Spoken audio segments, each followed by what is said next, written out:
Bonjour à toutes, bonjour à tous. Vous écoutez Parole de paix. Parole de paix, une émission hebdomadaire qu'on peut entendre sur RCN 90.7 tous les vendredis de 17h à 18h et qu'on retrouve en rediffusion le dimanche de 18 à 19h. Parole de paix, c'est un magazine humaniste d'information et d'analyse et de discussion au sujet des conflits, des guerres, de leur préparation et de la paix et de ses conditions. C'est une émission qui est proposée par des militants associatifs nancéens. 4 organisations, non 4 ou 5 maintenant, ou même 6. Parole de paix est vouée à s'agrandir. Hein. Oh oui.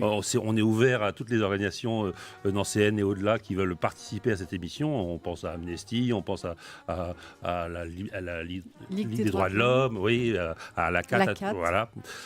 Donc actuellement, Parole de paix est proposée par le mouvement de l'objection de conscience, le MOC Nancy, l'association Survie Lorraine, l'association France-Palestine Solidarité, l'association de solidarité avec le peuple sahraoui, l'Union juive française pour la paix et une autre voix juive, et également les éditions Kérios. Donc oui. Bonjour. Kéros, Pardon. Bonjour à vous tous. Alors aujourd'hui, pour cette première émission 2019, pour souhaiter une bonne année militante pour 2019 à toutes nos organisations, nous avons autour de la table Brigitte pour l'association de solidarité avec le peuple sahraoui. Bonjour Brigitte. Nous avons Yves, qui représente toujours 2 organisations, voire plus. Donc, l'Union juive française pour la paix, l'UJFP, et une autre voix juive, qui est un mouvement, n'est pas une association. Exactement. Une autre voix juive, c'est UAVJ. Donc, Yves est avec nous autour du micro en cette heure matinale. Matinale, non, pas si matinale que ça, puisqu'il est 17h. Nous avons aussi Fares de l'association Survie Lorraine. Bonjour Fares, et puis moi, de Stéphane Tabourin du mouvement de l'objection de conscience.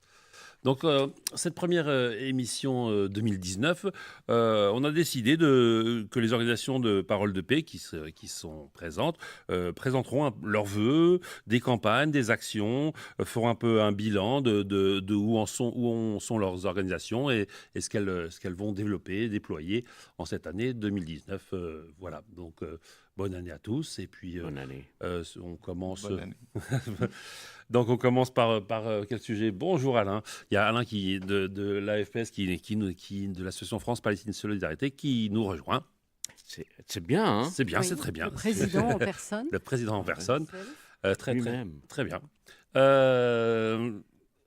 Alors, allez, est-ce que vous voulez que je prenne la parole le premier pour vous faire pour vous raconter un peu cette année là. Raconte-nous le bonne année version armée américaine. Tu es notre guide, Stéphane. Alors non mais alors c'est pas une histoire drôle, c'est pas une blague, c'est une vérité, c'est une chose qui est arrivée.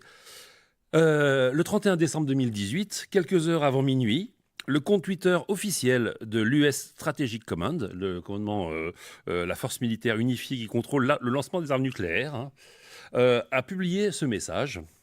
Alors voici le message que l'armée américaine, les forces nucléaires de l'armée américaine ont envoyé cette année-là. C'était la tradition, #Times Square, pour la #Nouvelle Année, le lâcher de grandes boules. En cas de besoin, on est prêt à lâcher quelque chose de bien plus gros. Le tweet était illustré d'une vidéo d'un bombardier B-2 larguant des bombes. C'est une blague ou... Ah non, c'est pas une blague. Bon, quelques minutes ou quelques heures après, ils ont rectifié le tir, si j'ose dire. Donc il a été vite retiré avec les excuses de l'US Strategic Command, qui a qualifié ces vœux. On en avait parlé dans la presse? Non, c'est tout récent. C'est le 31 décembre que ça s'est passé. Donc sur le Facebook du MOC Nancy, on a mis le lien avec le CNN qui retrace cet événement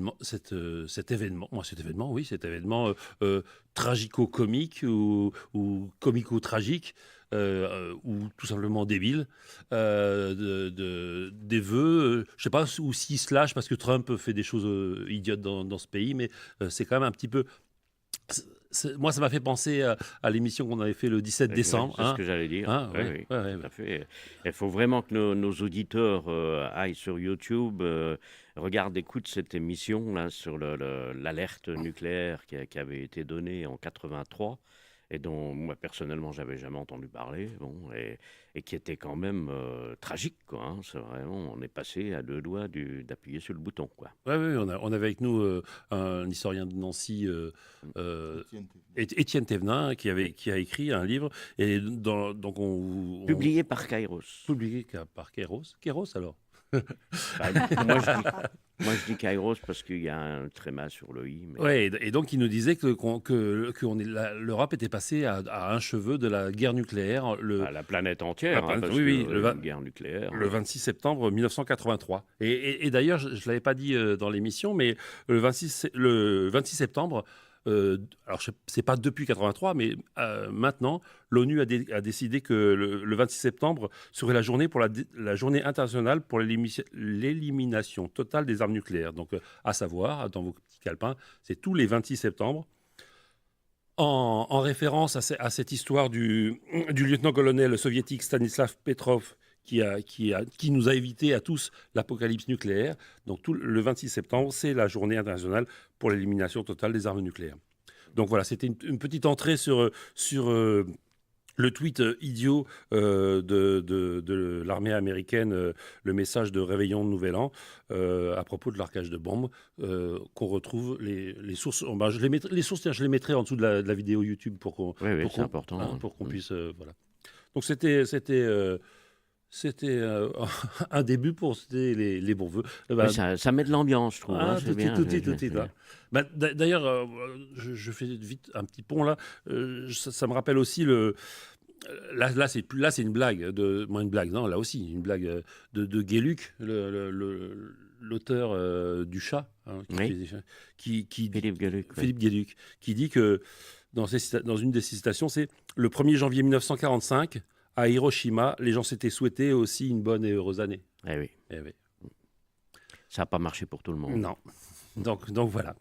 Il y a, à ce sujet-là, j'entendais il y a peu, je ne sais plus si c'est dans notre émission, que les bombes ont été larguées alors que le Japon avait déjà capitulé. Oui, on l'avait dit. Ça aussi, c'est un mensonge de l'histoire vraiment qui est interrogeant. Alors, concernant le peuple sahraoui, oui.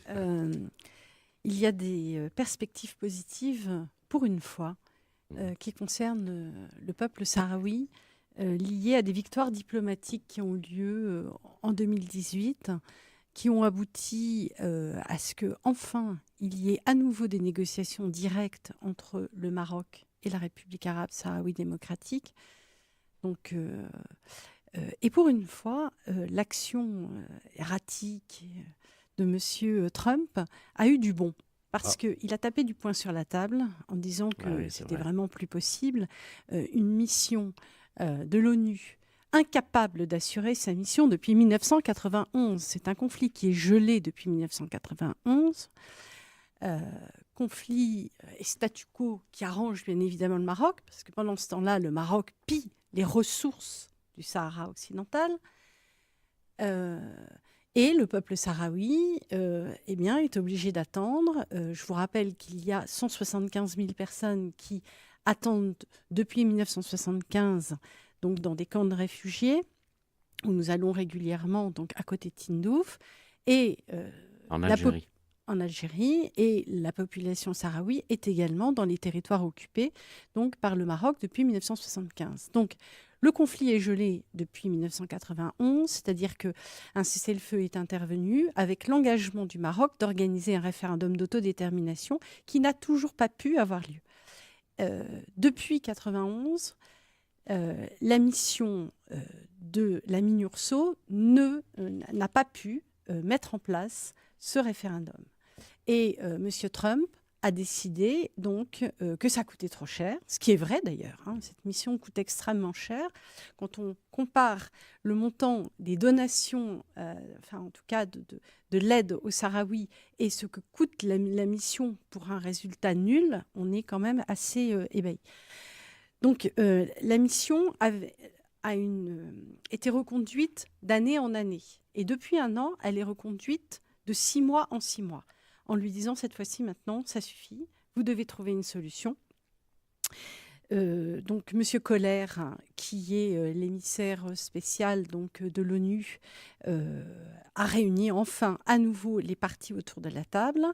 Il y a de nouvelles réunions qui sont prévues pour janvier 2019, avec une perspective intéressante dans la mesure où, le 30 novembre 2018, un nouvel arrêt du tribunal de Luxembourg est intervenu pour dire que l'accord Union européenne-Maroc qui concerne l'espace aérien ne peut absolument pas s'appliquer au Sahara occidental dans la mesure où il s'agit d'un territoire qui est distinct du Maroc. Donc nous avons maintenant 3 arrêts de la Cour de justice de l'Union européenne de Luxembourg qui disent, concernant le territoire terrestre, donc pour les accords agricoles, les accords de pêche, donc le territoire maritime, les accords aériens qui concernent le territoire, donc, l'espace aérien, le Maroc n'a aucune souveraineté. Et ça, c'est l'épée dans les reins que le Maroc va devoir négocier, cette fois-ci sur le plan politique, parce qu'il y a eu des avancées extrêmement importantes sur le plan juridique grâce à l'action donc, du Front Polisario qui a saisi la Cour de justice de l'Union européenne avec Gilles Devers, avocat à Lyon, que nous entendrons dans une émission prochaine, puisque eh bien, nous réserverons cette question des ressources donc, à une émission complète prochaine. sur Parole de paix, oui. Au début du printemps, là, fin de l'hiver. Oui, c'est crucial, hein, ces questions. C'est une belle avancée pour la République sahraoui. Oui, c'est une très belle avancée, parce que vraiment, les gens n'en peuvent plus dans les campements. Vous savez que donc la SPS, l'Association de solidarité avec le peuple sahraoui, a accueilli 8 enfants cet été qui venaient des campements. Il faut savoir que nous, on en accueille 80 en France, mais en Espagne et en Italie, il y en a 4000 à 5000 d'enfants qui viennent donc, au cours de l'été pour sortir des 50 degrés. 50 degrés. Et quand on dit 50 degrés, c'est pour vivre dans des conditions extrêmement terribles, puisqu'il n'y a pas d'arbres, c'est un désert hostile où rien ne pousse, il n'y a pas d'espace climatisé, etc. C'est-à-dire qu'ils ne peuvent absolument rien faire quand il fait 50 degrés. Les enfants, lorsqu'ils sont rentrés de Nancy, ont trouvé des pluies torrentielles. Il y a eu des inondations absolument terribles qui ont détruit des maisons, des tentes, etc. Ensuite, il y a eu des vents de sable qui ont empêché les personnes de sortir pendant des jours et des jours de leur habitat. Ça a été vraiment des conditions extrêmement difficiles et les gens n'en peuvent plus. On est à la 3e génération donc, de personnes qui naissent dans des camps de réfugiés qui n'ont jamais rien connu d'autre. Bon. Et la situation dans les territoires occupés n'est pas meilleure puisque le Maroc est dans une sorte de politique de fuite en avant. C'est-à-dire que le Maroc sait très bien qu'à un moment ou à un autre, ils vont être obligés de lâcher ce territoire.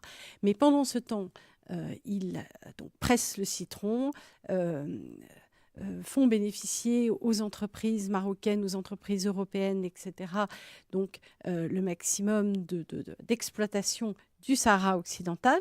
Et dans les territoires occupés, eh bien, il y a une violation massive des droits de l'homme. Lorsque les personnes manifestent, eh bien, elles sont réprimées. Nous avons recueilli le témoignage en novembre 2018 d'une jeune Sahraoui, Fatou, de 20 ans, qui est étudiante donc, dans les territoires occupés, puisque donc, on a participé à une conférence donc, sur les peuples en lutte, et nous avons eu la chance d'avoir des Sahraouis qui étaient présents. Et cette jeune femme nous a expliqué le quotidien dans les territoires occupés. Donc là, cette fois-ci, on est dans le Sahara occidental proprement dit, qui est actuellement occupé de manière illégale par le Maroc. Elle nous a expliqué que son père eh bien, ne l'avait pas vu depuis 2008 parce qu'il a été arrêté et condamné à 15 ans d'emprisonnement pour avoir manifesté. Rien d'autre. Hein. Une manifestation à Tantan, de l'autre côté de la frontière. Et elle nous a expliqué que c'était ce qui l'avait forcé, enfin qui l'avait poussé à lutter pour la dignité du peuple sahraoui. Lorsqu'elle est rentrée donc de Nancy, elle aussi nous a envoyé des vidéos, des photographies, etc., pour nous expliquer que l'oppression continuait à l'égard des étudiants qui manifestaient pour avoir les mêmes droits que les étudiants marocains. Et nous avons appris également le 31 décembre 2018 que 2 personnes d'une ONG espagnole avaient été refoulées du territoire marocain au simple motif qu'elles avaient été hébergées dans la famille d'une personne qui avait été condamnée donc, dans le cadre des procès de Gdemzik. Voilà où on en est dans la situation, enfin, pour la situation des Sahraouis et la situation des droits de l'homme eh bien, dans les territoires occupés. Il faut que tout cela cesse. C'est une fuite en avant qui ne mènera absolument nulle part. Et il est évident qu'un jour ou l'autre, le droit international et le droit européen eh bien, et le droit humanitaire, bien entendu, seront reconnus en tant que tels pour que le peuple sahraoui recouvre ses droits. Oui, et ça me fait penser que ces questions-là des droits de l'homme, du droit des peuples à disposer d'eux-mêmes, de la liberté, de la paix, tout simplement, est-ce que c'est compatible ou pas avec les ventes d'armes de la France? Et notamment parce que j'ai aussi vu récemment, en novembre ou décembre, le Maroc s'est doté d'un satellite Airbus Thales qui lui permet de connaître les moindres mouvements et déplacements des séparatistes du Polisario. Donc, en même temps, nous, on est en France, on est un État vendeur d'armes, le marché de la sécurité. Troisième au monde. Ouais, oui, des fois, une année, on est passé deuxième. deuxième. Mais donc performance. Non, et c'est vrai que c'est aussi le but d'une émission comme la nôtre en France, faire connaître, donner de l'information, soutenir les peuples pour leurs droits, le droit à l'autodétermination et la paix pour chacun, mais en même temps rappeler qu'on est un pays vendeur d'armes. Les armes, c'est un marché assez lucratif. En tout cas, la guerre, c'est rentable, disait je ne sais plus quel philosophe. Et donc, tant que la guerre est rentable, il y aura toujours des gens pour vendre des saletés comme pour suivre chacun des opposants d'un pays. Donc, ça, il faut en parallèle le dénoncer. La France même a fait pire. Par rapport je ne sais pas si vous avez vu ça aussi, par rapport au Soudan, aux Soudanais. Le gouvernement français a décidé de cibler les dissidents. Donc, au Soudan, c'est le général Omar al-Bashir, militaire sanguinaire, qui est à la présidence depuis 30 ans. Et qu'est-ce que fait la France, là aussi, pour aider ce malheureux Omar al-Bashir qui est recherché par la Cour pénale internationale pour génocide et autres atrocités? Et le gouvernement français, tout récemment, a ciblé les dissidents qui cherchaient à échapper à la répression au Soudan, et la France permet à des agents soudanais de pénétrer dans les centres de rétention pour les retrouver et les faire rapatrier, violant ainsi l'article 19 de la Charte des droits fondamentaux de l'Union européenne.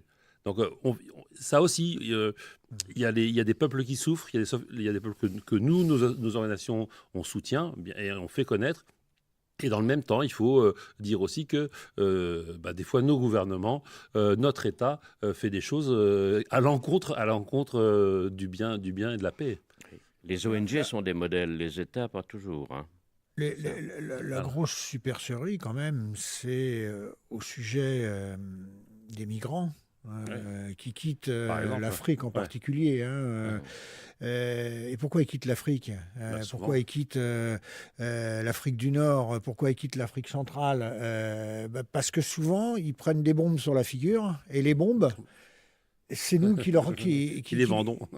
Qui les vendons, et quelquefois qui les balançons sur les peuples. Parce que Syrie, Libye, par exemple, la France, faut rappeler quand même que la France intervient dans 14 endroits dans le monde. 14 théâtres d'opération. Théâtres d'opération, voilà, comme on dit. C'est ça le mot. C'est du cinéma. Oui. Oui, c'est vrai. Mais par rapport à ce que disait Brigitte, moi, je me réjouis que Dingo Trump, il ait pris ses décisions. C'est vraiment très bien. C'est bon pour le peuple sahraoui. Mais je voudrais bien savoir pourquoi il ne prend pas les mêmes décisions pour la Palestine. C'est quand même, Je crois que ce sera le sujet de nos prochaines émissions. Yves. Ah, On va consacrer spécialement à la question eh ben, de la c'est politique tout à fait américaine. justifié. Belle transition pour une émission à venir. Je vous propose qu'on fasse une première pause musicale avec Avec Jeff. avec avec Kenny Arcana qui chante L'histoire se répète.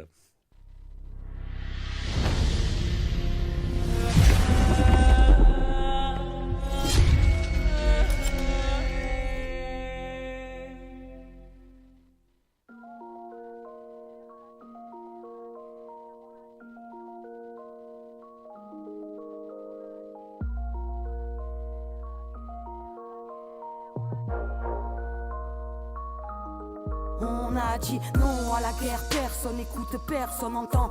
Avant tout enfant de la terre, les frontières ne sont qu'illusions. Une seule et même planète, une humanité aux mille facettes, une humanité aux mille couleurs, une humanité qui meurt dans sa chair. On a dit non à la guerre, non à la famine, non à la peur de l'autre, non à obéir à la hiérarchie lorsqu'elle prononce des paroles de mort. Du sud au nord, qu'est-ce qu'on honore, quelles sont les valeurs? L'autre est ton miroir, frapper son reflet, c'est se frapper soi-même. Il brisait ses plus de 7 ans de malheur. Et l'histoire se répète. Et l'histoire se répète. Et l'histoire se répète. Et l'histoire se répète. On a dit non à la guerre, à la guerre, à la guerre. On a dit non. On a dit non à la guerre, à la guerre, à la guerre. On a dit non. On a dit non à la guerre, non à la spirale meurtrière. C'est toujours les civils qui payent et toujours les mêmes erreurs qu'hier. Dis-moi qui a son cœur est fidèle et je te dirai qui pense par lui-même à l'ombre d'une querelle millénaire. Il ne tient qu'à nous pour rejoindre la lumière. On a dit non à la mort de l'autre, non à la haine, non au rapport de force, non aux troupes armées d'une vengeance à vivre, dites et terroristes qui leur vendent leur drogue, qui leur vendent leurs armes. C'est bien plus rentable tirer des engins que de faire la paix, trouver des ennemis. L'innocent meurtri, il deviendra demain. Et l'histoire se répète. Et l'histoire se répète. Et l'histoire se répète. Et l'histoire se répète. On a dit non à la guerre, à la guerre, à la guerre. On a dit non. On a dit non à la guerre, à la guerre, à la guerre. On a dit non. On a dit non à la guerre, non à la perte humaine que vous dites collatérale, non à l'exploitation de la misère qui pousse à traiter les hommes comme des rats. La tête sous l'eau avant de voir le danger, on le perçoit à la forme des vagues. On ne résout rien à exprimer des pulsions à la force des flammes. On a dit non à la guerre depuis qu'on a l'âge de comprendre. Part en prison pour une bagarre quand ton pays ne parle que de vengeance, de l'art d'être impitoyable. Légitimise ses attaques avec des tas de palabres qui n'ont rien de vrai quand les bombes éclatent. Et l'histoire se répète. Et l'histoire se répète. Et l'histoire se répète. Et l'histoire se répète. On a dit non à la guerre, à la guerre, à la guerre. On a dit non. On a dit non à la guerre, à la guerre, à la guerre. On a dit non. On a dit non à la guerre, à la guerre, à la guerre. On a dit non. On a dit non à la guerre, à la guerre, à la guerre. On a dit non. On a dit non à la guerre, à la guerre, à la guerre. On a dit non. On a dit non à la guerre, à la guerre, à la guerre. On a dit non. Vous écoutez Parole de paix, première émission de l'année 2019 où les organisations qui animent Parole de paix, la SPS, la FPS, l'UAVJ, l'UJFP, Survie et le MOC Nancy vous présentent leurs vœux militants, font un peu le point sur l'année 2019 à venir. Là, on a pas mal développé la question du peuple sahraoui. On voit que la solidarité est plus que jamais nécessaire. Il faudra continuer, on va continuer toute l'année à suivre ce peuple opprimé par le Maroc. Et peut-être dire aussi aux auditeurs qu'il y a un site internet de l'ASPS en faisant aspslorraine.wordpress.com. Donc on retrouve aussi une adresse mail si on veut joindre cette association. Tout à fait. Et nous allons dans les campements au mois de février. Voilà. Donc on vous fera un compte-rendu détaillé de la situation dans les campements. Ouais. C'est toujours l'occasion pour nous d'écouter les attentes du peuple sahraoui. De faire le point sur la situation et puis de les aider avec nos ressources qui sont faibles, mais bon, on mène quelques actions humanitaires donc dans les campements et puis d'envisager une nouvelle venue d'enfants sahraouis. Et une émission telle que Parole de paix est le relais et donne de l'information à vous, public, pour suivre ces questions-là. Parce que on pense, quand on a créé cette émission Parole de paix, on pense que ces questions-là, qui souvent sont confisquées par des experts, entre guillemets, c'est des questions citoyennes, c'est la citoyenneté, c'est l'humanité. Chacun peut réfléchir. Il faut effectivement nos associations ont des informations, cherchent des informations qu'on échange, qu'on diffuse, qui ne sont pas forcément celles qui sont diffusées par les canaux mainstream, mais par les canaux, les canaux mainstream. On est le 1er janvier. J'en profite pour faire un appel d'ailleurs aux familles qui seraient éventuellement intéressées pour accueillir des enfants sahraouis qui ont en général dans les 10 ans, donc cet été, pendant 15 jours en Lorraine. Ce sont des enfants qui sont absolument adorables, se tiennent... ils sont superbes. Ils sont extraordinaires. On fait des activités avec les enfants. Et pour les familles, c'est l'occasion de connaître la situation du peuple sahraoui, qui est quand même trop méconnu en France. Donc si ça vous intéresse, vous pouvez donc nous contacter à l'adresse qui a été indiquée pour... Je voudrais faire une remarque, Brigitte. Tu disais tout à l'heure, vous êtes allée plusieurs fois dans les camps de réfugiés en Algérie. Et il faut préciser si j'ai bien compris, on ne peut pas aller au Sahara occidental. Nous, en tant que Français, on n'a pas la possibilité de se rendre là-bas, si ? Si, mais... Dis-moi. En fait, il vaut mieux y aller accompagné. Un touriste ne peut pas rentrer dans les camps, ça c'est sûr.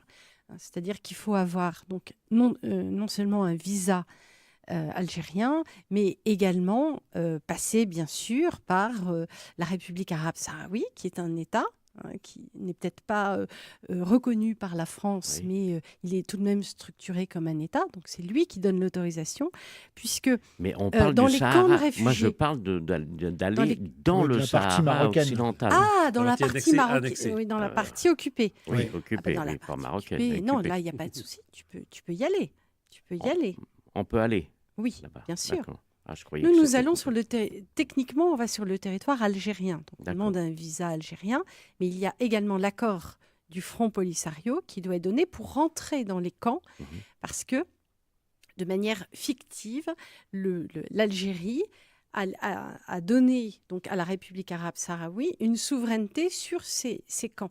Voilà, donc c'est le Front Polisario qui accepte ou non que des personnes viennent. Mais sinon, dans les territoires occupés, c'est-à-dire au sud du Maroc, eh bien, tu y vas comme si tu allais dans la partie marocaine. Voilà. Ah bon, d'accord.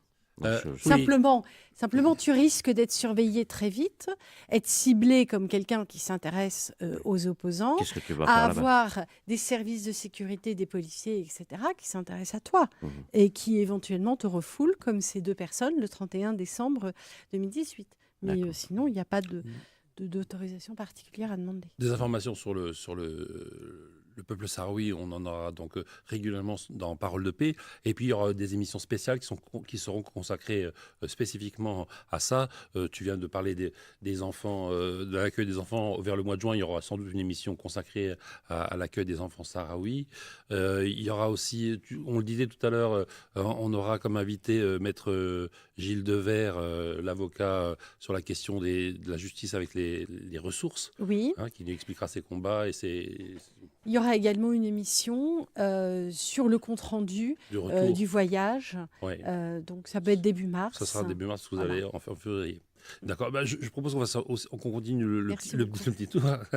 Merci Brigitte. La FPS, donc on a avec nous Alain, qui est tu es président de la FPS depuis quoi, moins d'un an maintenant Oui, moins d'un an, 6 mois. Le nouveau projet. Alors là aussi, la FPS mène des combats pour le peuple palestinien. Et j'ai vu dans les informations, mais il faut les chercher, qu'il y a des petites avancées aussi. J'ai vu qu'une banque comme la HSBC... HSBC, oui. Alors, oui, il y a des avancées. On va peut-être commencer par positiver, puisqu'on est en début d'année. Mais il faut quand même dire que l'année 2018, pour le peuple palestinien, a été une année horrible. Ouais. Alors, une année horrible, mais malheureusement, au début de chaque année, c'est ce qu'on constate de l'année précédente pour le peuple palestinien. Je vais juste citer 2 chiffres, mais 300 morts, 29 000 blessés en 2018. C'était l'année de la célébration des 70 ans de la Nakba, c'est-à-dire de l'occupation de la Palestine par Israël et l'exode à l'époque de centaines de milliers de Palestiniens qui sont toujours d'ailleurs dans des camps au Liban. Depuis 70 ans. Depuis 70 ans, au Liban, en Jordanie. Le dernier livre de Pierre Stamboul est à ce sujet. Ouais. Donc une année terrible, on va sans doute en reparler un peu, mais en particulier avec l'arrivée de Trump et les décisions qu'il a prises de transfert de l'ambassade américaine à Jérusalem, qui a déclenché et qui est le signe en même temps du fait que jusqu'à présent, les États-Unis étaient un allié fidèle d'Israël, évidemment, finance l'armement, etc.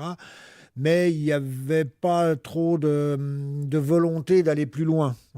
C'était une sorte de statu quo, on en restait là. Là, on est passé dans autre chose avec Trump.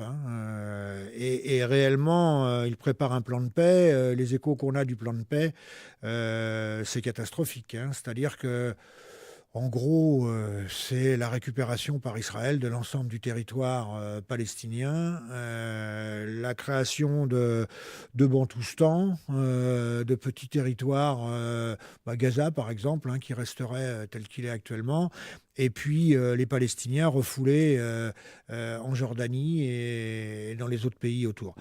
Donc voilà, une année 2018 terrible. En même temps, et c'est encourageant surtout pour nous, comme tu le disais, et pour les soutiens du peuple palestinien.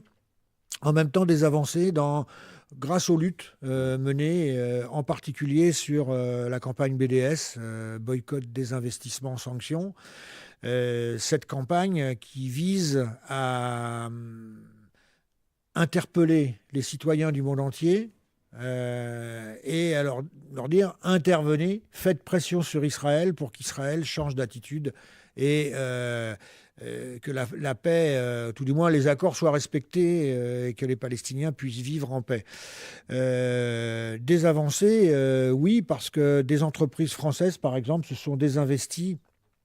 Orange s'est désinvesti de son intervention sur place. Dans le cas du tramway de Jérusalem qui est destiné à rejoindre, à lier les colonies en territoire palestinien, en Cisjordanie, à Jérusalem, à la partie israélienne de Jérusalem, Jérusalem-Ouest. Jérusalem-Est. Jérusalem-Est, où il y a les colonies. Ce tramway-là, il y avait des entreprises françaises qui travaillaient à la réalisation de ce tramway. L'action BDS, l'action de boycott, l'interpellation auprès des entreprises françaises, auprès du gouvernement, a permis que certaines se retirent. Là, dernièrement, on a eu effectivement HSBC qui a décidé de se retirer. Et puis, il faut parler quand même de la saison croisée culturelle franco-israélienne, qui a été un flop de l'avis même de la presse israélienne, puisque un certain nombre d'artistes se sont retirés, des spectacles ont été annulés, alors qu'il faut savoir qu'ils avaient mis des sommes considérables dans cette manifestation qui se déroulait dans tout un tas de villes en France. Donc, désespoir. Un désespoir pour le combat militant. Voilà. Il faut continuer à travailler avec l'opinion publique, il faut continuer à informer et à mener des actions. Et c'est vrai que ce qui paye, on peut avoir des changements, il faut attendre aussi beaucoup des mobilisations des opinions publiques internationales. Et c'est le travail que fait la FPS et le travail qu'on fait en informant comme nous le faisons. Là, on a tenu le 22 décembre, c'était un peu osé, mais le 22 décembre, on a tenu une action autour de la question des dates. Alors, les dates pas celles du calendrier, les dates, les fruits. Pourquoi ? Parce que c'est une des richesses du peuple palestinien, en particulier toute la vallée du Jourdain, qui est une vallée très prolifique, est traditionnellement le lieu où on cultivait les dattes. Les dattes, en réalité, aujourd'hui, 80% des dattes qui arrivent sur le marché, sur les marchés européens, sont exploitées par Israël. Pourquoi ? Parce que les colons ont préempté 80% des terres le long de la vallée du Jourdain. Elles sont étiquetées Israël, alors elles viennent de Palestine. Voilà, Yves, tu as raison. Le scandale, c'est que normalement, des règles européennes édictent le fait qu'on doit mettre dessus qu'elles viennent des territoires occupés. Israël ne respecte pas cela et il y a marqué date venant d'Israël. Donc on a mené une action le 22 décembre, place Maginot, et moi j'ai été particulièrement surpris de l'accueil positif. Oui. De l'accueil positif des Nancéens. Globalement, une écoute, parce que cette question de l'occupation, c'est une question qui passe de moins en moins quand même pour les gens quand ils connaissent la réalité. Notre action militante est de faire connaître la réalité de ce que c'est que l'occupation, l'absence du respect des droits, l'absence du respect des traités internationaux. Et on ne demande pas autre chose que cela. Et donc, je pense que cette action peut faire marquer des points et peut faire pression sur Israël. Israël ne s'y trompe pas d'ailleurs, puisqu'il y a une campagne extrêmement violente, destinée à cataloguer comme antisémites les militants qui mènent une action contre, non pas le peuple juif, non pas les juifs, mais contre le gouvernement israélien. Voilà. Et de ce point de vue, ça ne nous arrête pas, évidemment, ça ne nous arrête pas, mais il faut savoir qu'il y a régulièrement des officines sionistes en France qui déposent des plaintes. Des militants BDS sont arrêtés, voilà. Après relâchés, bien sûr. Voilà, des maires qui osent avoir des actions de soutien au peuple palestinien, par exemple le maire de Vendeuvre qui émet un vœu, et Villerue, et qui émet un vœu à l'égard de Marwan Barghouti, tout de suite, le préfet. Voilà, le préfet, mais le préfet interpellé par un groupuscule sioniste, voilà. Bon, mais cette action. Et Villerue qui a fait de Marwan Barghouti un citoyen d'honneur, et le préfet a demandé l'annulation. Tout à fait. Donc, pour revenir à l'action militante est une action importante. Il faut se souvenir quand même qu'on est dans une situation qui est à la fois différente et à la fois qui présentent des similitudes, puisque en 2018, Israël a décidé de changer ses projets de constitution, en quelque sorte, en le transformant son régime en régime d'apartheid, puisque aujourd'hui, pour avoir tous ses droits, il faut être juif en Israël, et tout citoyen qui n'est pas juif, qui vit sur le territoire israélien qui n'est pas juif, n'a pas les mêmes droits. Ce qui est complètement contraire à la Déclaration universelle des droits de l'homme. Voilà, tout à fait. Et il faut se souvenir qu'à l'époque, les militants s'étaient battus contre l'apartheid en Afrique du Sud, qu'au début, on nous avait dit que tout ça, c'était peine perdue. Ça ne changera jamais, voilà, c'est comme ça depuis longtemps. Et que le régime d'apartheid d'Afrique du Sud a fini par s'effondrer. Marouane Barghouti, qui aujourd'hui est considéré... Grâce au boycott, hein. Grâce au boycott, tout à fait. Marouane Barghouti, qui est aujourd'hui considéré comme un terroriste, faut se rappeler qu'à l'époque, Nelson Mandela était qualifié de terroriste, et qu'aujourd'hui, les mêmes qui le qualifiaient de terroriste considèrent que ça a été un homme extraordinaire, Nelson Mandela. Donc, voilà, l'action paye. Des fois, elle est longue, elle est complexe. Quelquefois, les militants en payent un peu le prix, sont menacés ou arrêtés, mais l'action, elle paye. Et cette année, il y a eu effectivement des lueurs d'espoir de ce côté-là. Et il faut qu'on amplifie la campagne de boycott à l'égard d'Israël. Ça fait très, très mal, ça, aux intérêts israéliens. Oui. Ouais. Alors, nous, on n'appelle pas au boycott d'Israël. Hein, non. Jamais, on ne ferait pas une chose comme ça. Mais après, les gens, ils font ce qu'ils veulent. Oui. Hein. Moi, personnellement, je fais ce que je veux. Si je vais dans un magasin, je vois quelque chose qui est marqué produit en Israël, j'achète ce qui est produit au Portugal. Voilà. Plus vite, mais après, moi, c'est ce que je veux.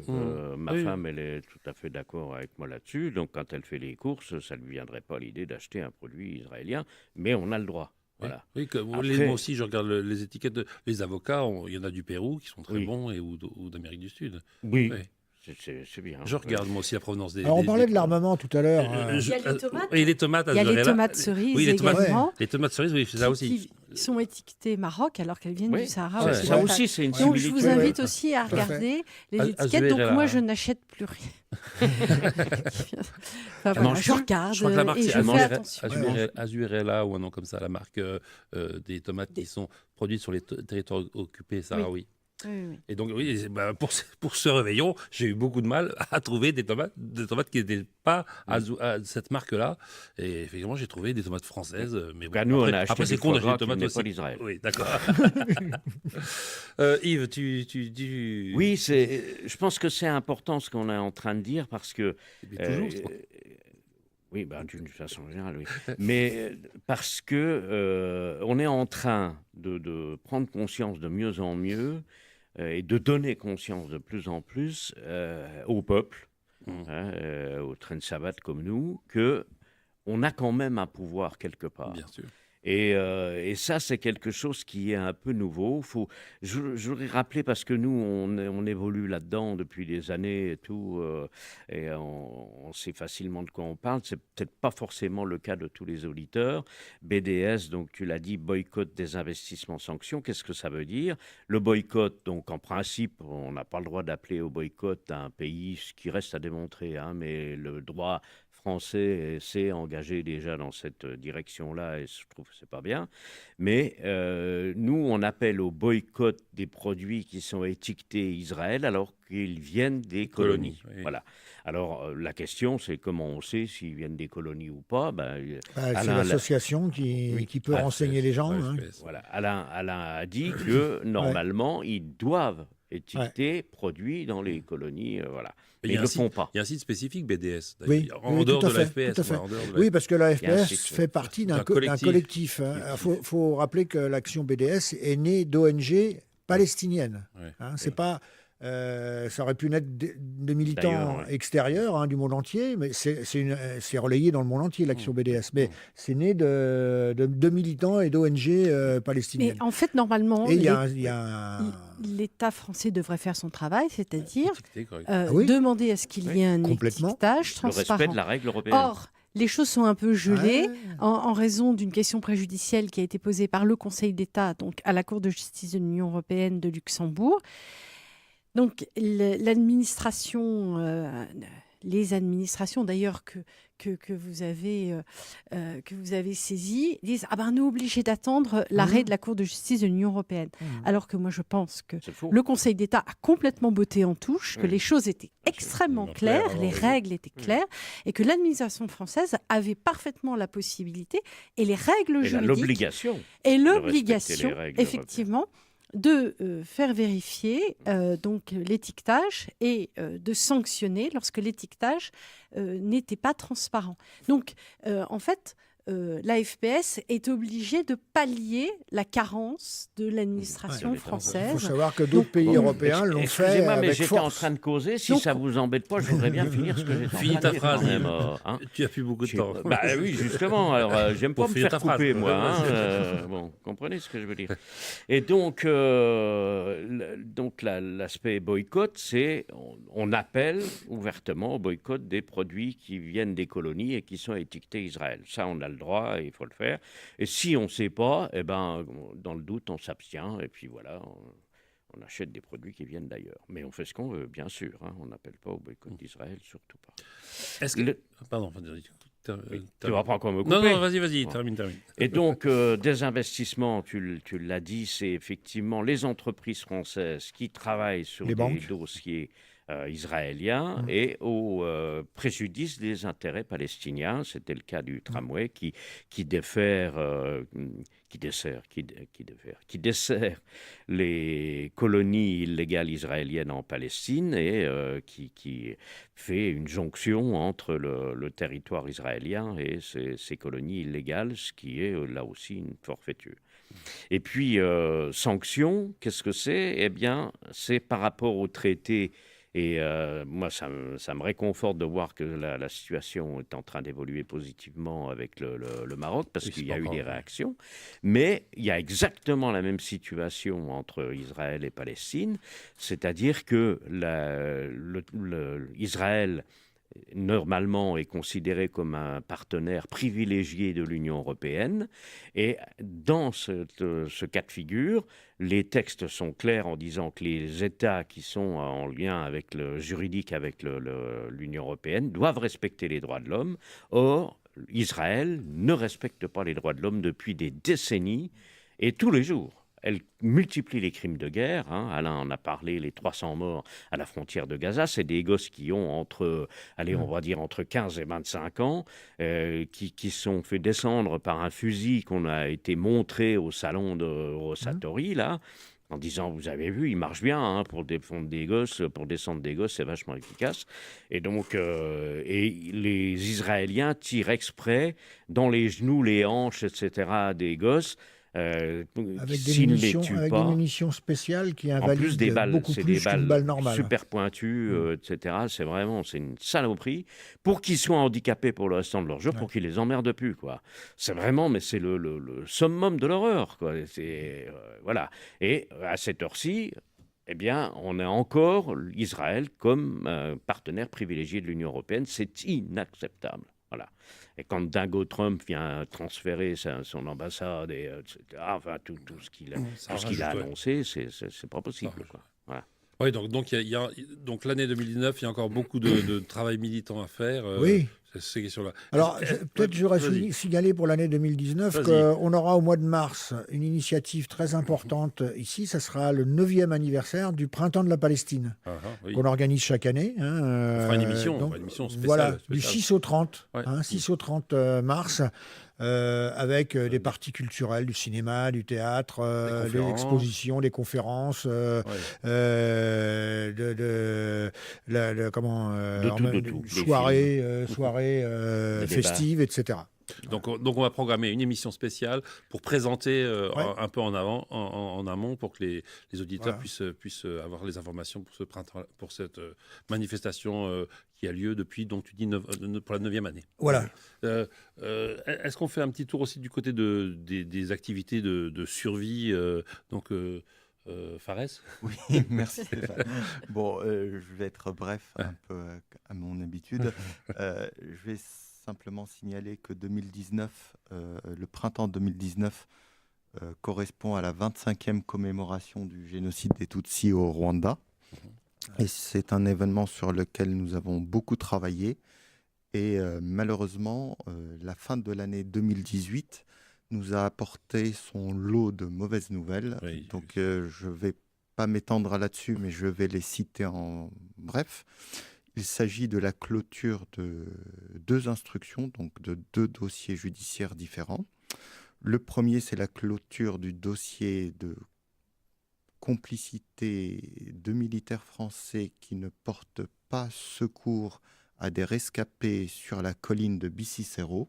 Et Mediapart, en octobre-novembre, avait fait sortir une vidéo où on voit un haut militaire qui ne réagit pas quand un de ses subordonnés lui dit il y a des massacres à 2 km ou à 3 km, et on le voit pas beaucoup bouger. Et ça n'a rien changé à la décision de justice de chercher à clore ce dossier. Oui, les pièces dans le dossier sont très nombreuses, Stéphane. Ah oui. Ce qui nous pose problème, c'est qu'on a des juges qui refusent d'instruire. D'accord. Et je le dis très clairement. Et voilà, je cite ce dossier-là. Et le second dossier, c'est donc sur Bicicero, survie et partie civile, je tiens à le préciser. Sur le second dossier, c'est la clôture de l'instruction en lien avec l'attentat commis le 6 avril 1994. Qui a donné lieu au démarrage du génocide. Alors, si vous voulez, cet attentat va servir d'élément déclencheur. Mais là encore, il faut apporter un certain nombre de précisions. C'est-à-dire que le génocide est planifié en amont. Oui. Donc, cet attentat peut permettre de servir de déclencheur, mais c'est tout un entrelac d'événements qui se passent à partir de 6 avril qui mettent en place le génocide. Ce n'est pas l'attentat qui est la cause profonde. Hein, surtout pas. Dans l'histoire, c'est bon. Il faut. Tout à l'heure, nous parlions de vente d'armes, etc. Et ce qui est très intéressant quand on se penche sur cette instruction-là en particulier, liée à l'attentat, c'est qu'on voit que la justice française construit une figure de l'ennemi. C'est-à-dire qu'on a une construction qui est celle de chercher à désigner un camp comme à l'origine de cet attentat. Bon, je ne peux pas m'étendre, malheureusement, on n'a pas beaucoup de temps sur les différentes phases de l'instruction. On a eu 3 phases. Une première phase menée par Jean-Louis Bruguière, une autre phase menée par le juge Trévidic et une 3e phase menée par le juge Herbeau. Bon, en décembre 2018, donc, le juge Herbeau dit qu'il active l'article 175 du Code de procédure pénale, non-lieu, et on laisse sous-entendre, si vous voulez, qu'il n'y a pas de charge suffisante pour désigner l'entourage de l'actuel président comme étant l'instigateur de cet attentat. Ce qui est très problématique au niveau juridique, c'est-à-dire que la justice pointe d'éventuels coupables, mais dit qu'elle n'a pas des charges suffisantes pour les traduire devant les tribunaux. Donc on est un petit peu à rebours de ce que doit être une justice, c'est de dire que si on a des éléments qui pointent dans une direction, on doit chercher à creuser. Et cette instruction a été ouverte en 98. Entre 98 et 2018, il y a eu 20 ans qui se sont écoulés. Donc comment se fait-il qu'en 20 ans, la justice française n'ait pas été en mesure de produire des éléments précis, factuels, des témoignages fiables qui permettent de rendre une décision motivée. Aujourd'hui, on a une décision qui finalement n'est pas motivée.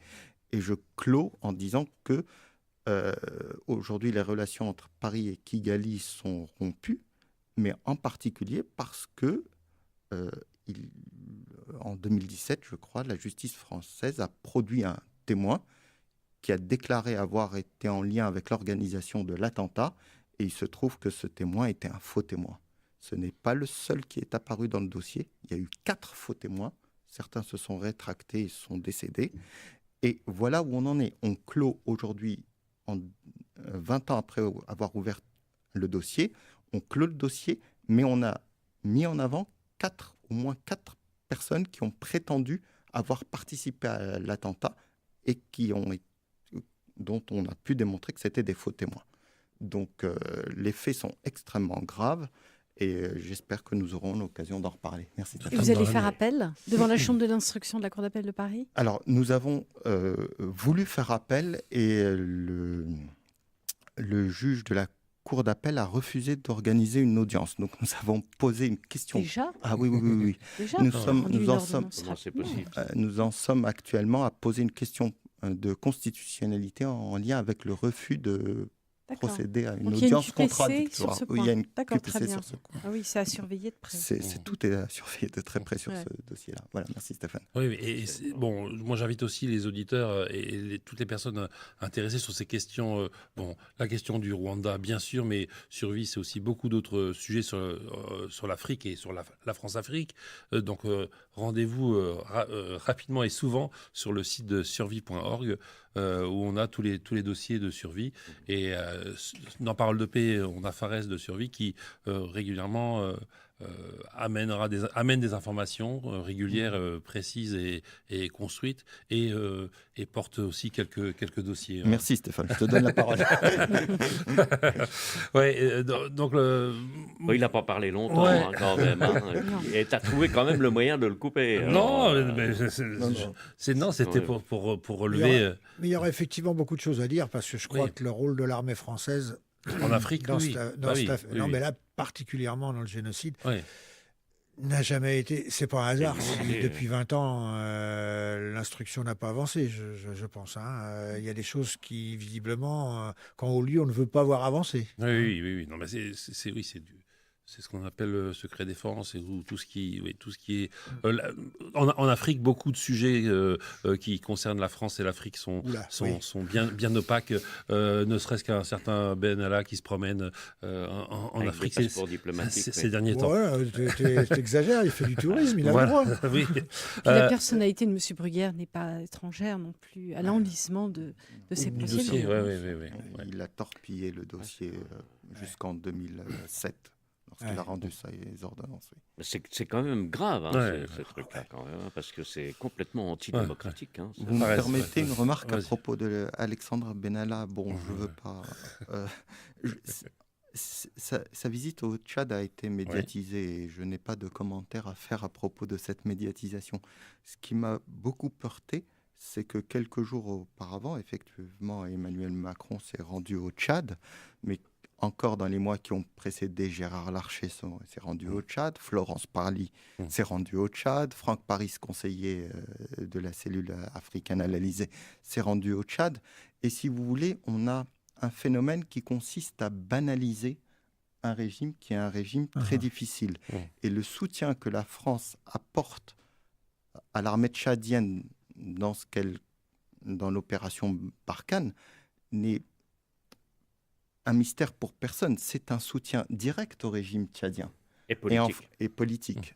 Et cela est très très grave parce qu'encore une fois, on construit, si vous voulez, des figures d'amis avec des personnalités qui sont extrêmement problématiques et qui ont, je le dis très clairement, ont du sang sur les mains. Hissène